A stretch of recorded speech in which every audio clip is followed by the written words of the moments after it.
अस्सलाम वालेकुम student, this is sir Faisal Qaiser from SSAT degree college. Chapter number 1 lecture number 7 है हमारा आज का। हमने लास्ट लेक्चर में जो डिस्कस किया था वो हम लोगों ने डिस्कस किया था कि हमारे पास एसेट्स क्या है, एसेट्स किसे कहते हैं, एसेट्स की टाइप्स क्या हैं। ठीक है, हमने डिस्कस कर लिया था जो कि एसेट्स की दो टाइप्स थी, करंट और फिक्स एसेट। आज का हमारा लेक्चर है लायबिलिटी, ठीक है, जिम्मेदारियां, और दूसरा मेरे पास लेक्चर है यानी दूसरा पॉइंट हम डिस्कस करेंगे एक्सपेंस। सो मैं थोड़ा सा रिवाइज करूं, मैंने बताया था कि अकाउंटिंग जो है वो 5 बेसिक एलिमेंट्स हैं उसके, जिसमें से हम लोगों ने डिस्कस किया था एसेट्स। आज हम लोग डिस्कस करेंगे लायबिलिटी, फिर हम लोग डिस्कस करेंगे एक्सपेंस। लायबिलिटीज़ किसे कहते हैं? उर्दू में हम लोग कहते हैं जिम्मेदारियाँ। ऑब्लिगेशन अगेंस्ट इकोनॉमिक बेनिफिट्स, यानी जो आप लोगों ने इकोनॉमिक बेनिफिट्स हासिल किए हैं are on by an enterprise, यानी जैसे जिस मालिक ने, जिस भी ऑनर ने, किसी ने बेनिफिट्स हासिल करे हैं, ठीक है, उसके अगेंस्ट कोई ना कोई ऑब्लिगेशन या जिम्मेदारियां हैं। वो क्या जिम्मेदारियां हैं? नंबर 1 अकाउंट्स पेबल या क्रेडिटर्स। ठीक है, लास्ट लेक्चर में मैंने डिस्कस किया था अकाउंट रिसीवेबल। अकाउंट रिसीवेबल का मतलब मैंने बताया था कि उधार का पैसा वापस लेना। अब यहाँ पे अकाउंट्स पेबल का मतलब ये है कि उधार का पैसा जो वापस करना है। ठीक है, रिसीवेबल मतलब होता है लेना, पेबल मतलब होता है देना। यानी जैसे मैंने कोई चीज किसी शख्स को उधार पे दी है, तो मैंने जब उससे पैसे लेने हैं तो मैं रिकॉर्ड करूंगा अकाउंट रिसीवेबल। अब अगर जिसने पैसे मुझे देने हैं तो वो अपने पास रिकॉर्ड करेगा अकाउंट्स पेबल, यानी अकाउंट्स पेबल टू फैसल इतना। मैं अपने पास रिकॉर्ड करूंगा अकाउंट रिसीवेबल टू किसी भी शख्स का नाम लिख के, ठीक है, कि मैंने उससे इतने पैसे लेने हैं। जब जिस किसी ने देने हैं वो अपने पास रिकॉर्ड करेगा अकाउंट्स पेबल।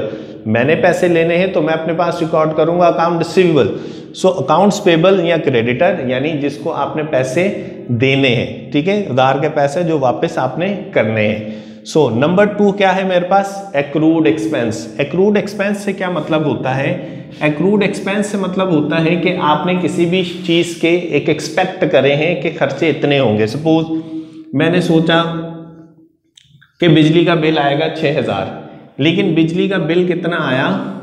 7500, यानी इसमें से जो एक्रूड एक्सपेंस है वो कितना हो जाएगा? 1500। यानी हमें, हमारे ऊपर लायबिलिटी है कि हमें मजीद जिसे कहते हैं वो 1500 रुपये एक्स्ट्रा देने होंगे। मैंने पहले एक्सपेक्ट करे थे कि 6000 रुपये का बिल आएगा, लेकिन बिजली का बिल कितना आ गया? 7500, यानी मेरे पास जो 1500 हैं वो लिखे जाएंगे एक्रूड एक्सपेंस। यानी हमारे पास जिसे कहते हैं एक्रूड एक्सपेंस, मतलब क्या है? ऐसे एक्सपेंस जो आपकी एक्सपेक्टेशन से थोड़े से क्या हो गए हैं? ज्यादा हो गए हैं, यानी मजीद हमें क्या करने हैं? उन्हें देने हैं, यानी आपके ऊपर जिम्मेदारी है। ठीक है, बैंक लोन, किसी भी बैंक से अगर आपने लोन लिया है तो यू हैव टू पे ऑन टाइम। ठीक है, आपको पेमेंट करनी होगी टाइम पे। लोन फ्रॉम एनी पर्सन, जाहिर सी बात है, जैसे बैंक से आपने पैसा लिया हुआ है वापस करना होगा, जिम्मेदारी है।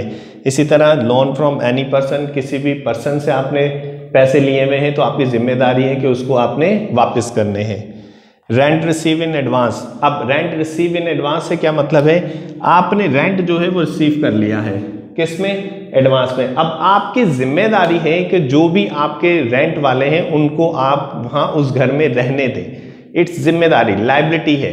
ठीक है, कि rent receive in advance, advance में रिसीव कर लिया है तो अब आपकी जिम्मेदारी है कि जो भी आपने उनको फैसिलिटेट करने के लिए, जो भी आपने उनके साथ एग्रीमेंट करा है वो आप उनको पूरी करें। ठीक है, सो ये आपकी जिम्मेदारी है रेंट रिसीव इन एडवांस से।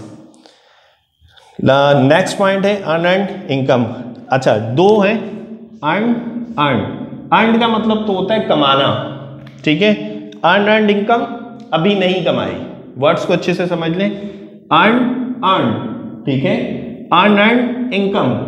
अर्न मतलब तो कमाना, अर्न मतलब अभी नहीं कमाई, यानी वो इनकम जो अभी आपने नहीं कमाई। जैसे मिसाल के तौर पर कोई भी टीचर जो है वो किसी बच्चे को, जिसे कहते हैं वो ट्यूशन पढ़ाता है, या कोई भी कॉलेज स्कूल वाले जिसे कहते हैं वो पढ़ाते हैं, ठीक है, लेकिन फीस एडवांस में ले लेते हैं। सो अब अगर मैं ये कहूँ कि मैंने जिसे कहते हैं सपोज मैं कोई ट्यूशन पढ़ा रहा हूँ, ठीक है, ट्यूशन पढ़ाते वक्त मुझे ये पता चला कि क्या नाम है, मैंने फीस उसने मुझे एडवांस में दे दी। अब जब फीस उसने मुझे एडवांस में दे दी तो मैं क्या करूँगा जी, मैं लिखूंगा अर्न कर ली, मैंने कमा लिया। 2 दिन बाद मुझे वो कहता है कि सर हमने आपसे नहीं पढ़ना, तो वो मेरे पास से जाहिर सी बात है मुझे फीस वापस करनी पड़ जाएगी। सो अनअर्न्ड का मतलब किया है कि जिम्मेदारी, यानी मैंने टीचर ने जिसे कहते हैं फीस ले ली है तो मुझे जिम्मेदारी है कि मैं उसको पूरे महीने जाकर क्या करूं, टीच करूं, या पूरा महीने उसे क्या करूं, पढ़ाऊं। तभी जाके मैं अपने पास क्या लिखूंगा, अर्न, कि मैंने कमाया। अनअर्न्ड यानी अभी तक नहीं कमाया, कमाने के लिए तब होगा जब पूरा महीना या जो पूरा एग्रीमेंट है वो कंप्लीट हो जाएगा, तब हम उसके रिकॉर्ड कर सकते हैं अर्न में। उससे पहले जिस बंदे को पेमेंट मिली हुई है वो अपने पास क्या रिकॉर्ड करेगा, अनअर्न्ड, यानी उस बंदे के ऊपर जिम्मेदारी है, लायबिलिटी है कि वो जो भी एग्रीमेंट हुआ है उसको क्या कर सके, वो परफॉर्म कर सके। एडवांस फ्रॉम कस्टमर, सेम, आपने किसी कस्टमर को, जाहिर सी बात है कस्टमर से आपने एडवांस लिया हुआ, एडवांस फ्रॉम कस्टमर, आपकी जिम्मेदारी है कि जिसकी बिहाफ के यानी जिसकी मकसद के लिए आपने एडवांस लिया हुआ है आप उस कस्टमर को क्या करें, फैसिलिटेट करें। एडवांस फ्रॉम कस्टमर यानी हमारे ऊपर क्या हो जाएगी, लायबिलिटी हो जाएगी। अनपेड एक्सपेंस, अनपेड एक्सपेंस से क्या मतलब है, ऐसे एक्सपेंस जो अभी आप लोगों ने अदा नहीं करे, आपकी जिम्मेदारी है, ठीक है, लाइक सैलरीज हो गई, ठीक है, किसी कंपनी में जो मुलाजिम है उनके महीने की पूरा हो गया तो उसका मतलब ये है अनपेड एक्सपेंस, कंपनी वाले के ऊपर जो है ना वो लायबिलिटी आ गई कि वो क्या करें, उनकी सैलरीज पे करें। बैंक ओवरड्राफ्ट, अच्छा बैंक ओवरड्राफ्ट में क्या होता है कि जैसे मिसाल के तौर पर मेरा बैंक में अकाउंट है, मेरे अकाउंट में इस वक्त पड़े हुए हैं 1000 रुपये, बट मैंने अपने कस्टमर को चेक लिख कर दे दिया कितने का, 2000 रुपये का, बट मेरे अकाउंट में तो 1000 पड़े हुए हैं।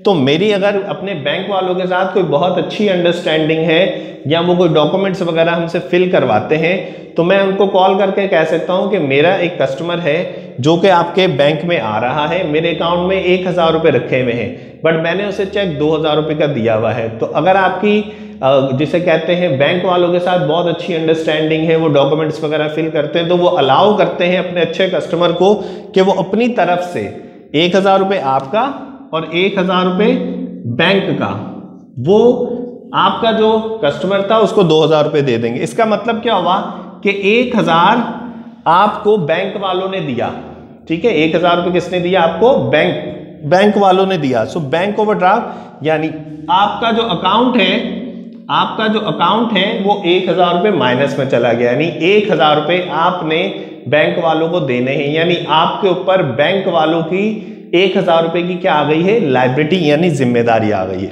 अब हम लोग चलते हैं एक्सपेंस की तरफ। एक्सपेंस में नंबर 1 क्या है, सैलरीज इंश्योरेंस, किसी भी कंपनी की सैलरीज होती हैं वो डेफिनेटली खर्चे होते हैं। रेंट एक्सपेंस, कोई भी जिसे कहते हैं रेंट पे रह रहा है वो उसका जिसे कहते हैं खर्चा है। एडवर्टाइजिंग एक्सपेंस, कंपनी जिसे कहते हैं एडवर्टाइज करती है, बिल बोर्ड लगवाती है, कमर्शियल्स चलाते हैं, that is called the advertising expense. Transportation, company में कब कोई चीज़ लेके आ रहा है, कब माल आ रहा है, कब जा रहा है, ट्रांसपोर्टेशन का डेफिनेटली क्या होता है, एक्सपेंस। यूटिलिटी, यूटिलिटी में आपके आ जाते हैं गैस आ जाता है, इलेक्ट्रिसिटी आ जाता है, जिसे कहते हैं वो जिसे कहते हैं फोन का खर्चा जिसे कहते हैं, ठीक है, पीटीसीएल आ गया आपके पास, ठीक है, that is called the utility. पानी, बिजली, गैस का ये सारे खर्चे यूटिलिटी। इंश्योरेंस एक्सपेंस, जैसे अगर गाड़ियों का इंश्योरेंस होता है, ह्यूमन का भी इंश्योरेंस होता है, उसको जिसे कहते हैं मंथली बेसिस के ऊपर क्या करनी पड़ती है, पेमेंट करनी पड़ती है। रिपेयर एक्सपेंस, कंपनी में कोई एसी खराब हो गया है, कोई गाड़ी रिपेयर खराब हो गई है, कोई इलेक्ट्रिशियन खराब हो गया है, फैन खराब हो गया, वटएवर कोई भी चीज़ जिसे कहते हैं वो रिपेयर का expense. Bad debts, bad debts बहुत इंपॉर्टेंट है। बैड डेब्ट्स का ताल्लुक होता है अकाउंट रिसीवेबल से, बैड डेब्ट्स का ताल्लुक है अकाउंट रिसीवेबल से।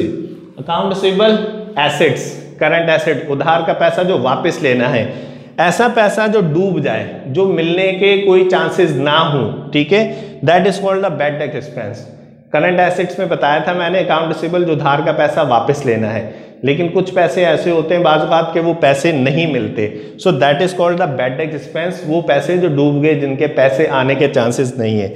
लास्ट टाइम जो है इनकम टैक्स एक्सपेंस, जाहिर सी बात है कंपनी हो गए, कोई भी ऑर्गेनाइजेशन हो गए, वो क्या करते हैं, जो भी इनको इनकम होती है उसका क्या करना पड़ता है, उनको टैक्स देना पड़ता है। सो स्टूडेंट, आज का लेक्चर लायबिलिटी और एक्सपेंस, जिसे मैंने बहुत डिटेल से अच्छे से आपको ये लायबिलिटीज़ क्या होती हैं और एक्सपेंस क्या होते हैं बहुत अच्छे से मैंने आपको डिटेल में बता दिया। सो आज का लेक्चर इतना ही था। थैंक यू, खुदा हाफिज़।